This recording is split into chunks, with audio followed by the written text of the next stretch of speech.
Bonjour à tous et bienvenue sur cette vidéo qui va nous permettre de découvrir l'interface d'AutoCAD. C'est un logiciel qui peut paraître un petit peu intimidant pour une raison très simple. Il fourmille d'icônes, d'éléments, de sous-menus. Bref, on peut se sentir très très vite un petit peu perdu devant le logiciel au premier abord. Mais je vous rassure, on va démystifier tout ça pour une raison très simple et très simplement. AutoCAD reste une planche à dessin numérique. Vous allez réaliser des plans, des coupes, des élévations qui seront composées de lignes, de courbes, de cotes, de textes, et vous allez ensuite pouvoir les imprimer. Rien que vous ne puissiez réaliser directement avec une planche à dessin. Alors allons-y, découvrons l'interface du logiciel et vous allez voir que dans quelques minutes, tout vous semblera sans doute beaucoup plus clair. Alors comme vous le voyez à l'écran, AutoCAD est composé d'un espace central, qu'on appelle l'espace objet, où vont se situer tous les éléments que vous avez dessinés. J'ai choisi intentionnellement un fichier un petit peu complexe, qui vous permet de voir qu'on peut avoir énormément d'éléments sur cet espace objet. Mais je vous rassure, vous allez pouvoir ensuite très facilement ranger, classifier, hiérarchiser ces éléments.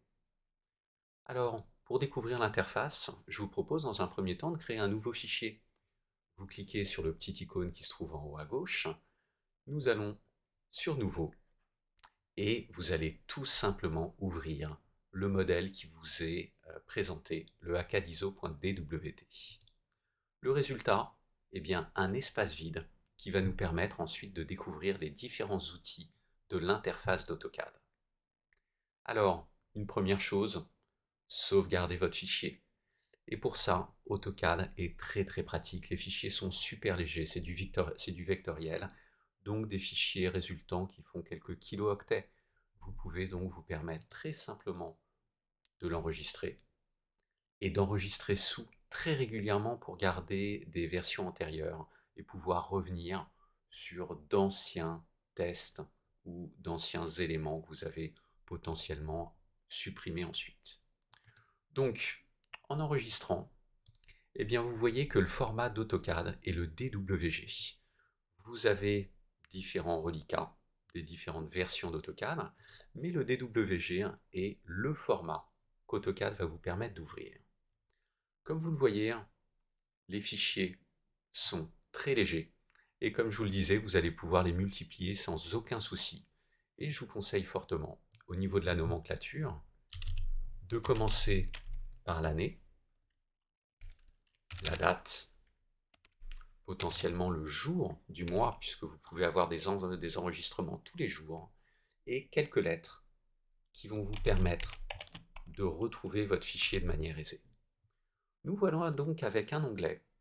Vous retrouvez le nom de notre fichier et une interface vide, une grille qui ne sera pas imprimée, qui peut être cachée simplement en cliquant sur le petit icône qui représente une grille qui se trouve en bas à droite. À partir du moment où vous allez commencer à dessiner, vous allez devoir naviguer dans votre projet. Et pour cela, rien de plus simple. Avec la souris, vous allez pouvoir, grâce à la molette, dézoomer, zoomer. Si vous appuyez sur le bouton de la molette, vous allez pouvoir réaliser un pan. Donc vous allez pouvoir très très facilement vous retrouver dans votre projet et commencer à naviguer. Comme je vous l'ai dit, le fichier que je vous montre est intentionnellement un fichier déjà un petit peu complexe. Nous voilà donc de retour sur ce fichier vierge qui va être beaucoup plus simple à présenter. En haut, nous avons des barres de menus et des icônes qui vont nous permettre de réaliser plusieurs opérations. Ici, nous allons pouvoir dessiner.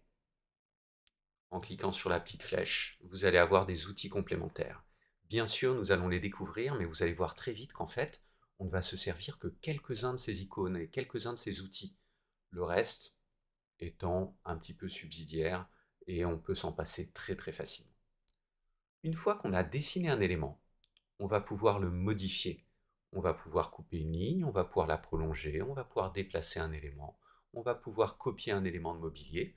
Vous allez voir de manière très simple et surtout cela fonctionne toujours de la même manière. Ici, les outils d'annotation qui vont nous permettre de rajouter du texte, des cotes, et donc de plus facilement communiquer autour de notre projet sans être forcément disponible et présent. L'élément principal d'AutoCAD, les calques. Nous ferons une petite vidéo pour décrire les calques. À partir du moment où vous en servez correctement, la moitié du boulot est fait. Et vous verrez qu'il y a quelques petits outils à connaître, mais nous découvrirons les calques lors d'une vidéo dédiée qui prendra simplement quelques minutes. D'autres outils moins utiles, à part les blocs, que nous verrons de manière un tout petit peu poussée, bloc dynamique, etc. À partir du moment où vous avez compris que dans cet espace central, nous allons dessiner, nous allons modifier les éléments que nous allons dessiner, nous allons les annoter, nous pouvons naviguer en zoomant et dézoomant grâce à la molette, eh bien il nous reste un élément hyper important à intégrer. Regardez cette fenêtre qui se trouve ici. Cette fenêtre est la barre de commande d'AutoCAD. C'est l'unique moyen d'échange avec le logiciel. Quand vous demandez quelque chose à AutoCAD, c'est ici que ça va s'afficher. Quand vous avez une requête d'AutoCAD, c'est ici aussi qu'elle va s'afficher. En gros, si quelque chose ne fonctionne pas dans le logiciel, que vous ne comprenez pas, eh bien la solution est dans 99% des cas de regarder ici et voir exactement si le logiciel n'est pas en attente d'une donnée, d'une information, d'une option. Traçons une ligne et vous voyez, nous avons tracé la ligne, il nous a demandé le premier point, il nous a demandé le point suivant, bref, tout est résumé ici. Voilà donc pour une interface très rapide. Nous créons des fichiers, nous les sauvegardons, nous dessinons, nous modifions, nous dézoomons et nous naviguons ici dans notre fenêtre. Nous discutons avec le logiciel au niveau de la barre de commande et nous allons découvrir d'autres petits outils lors de vidéos suivantes. Mais vous avez déjà de quoi créer votre premier fichier et nous allons très vite commencer à dessiner. Alors à bientôt pour une prochaine vidéo. Si vous avez apprécié celle-ci, n'hésitez pas à la liker. Abonnez-vous, des vidéos tous les 2-3 jours. À bientôt.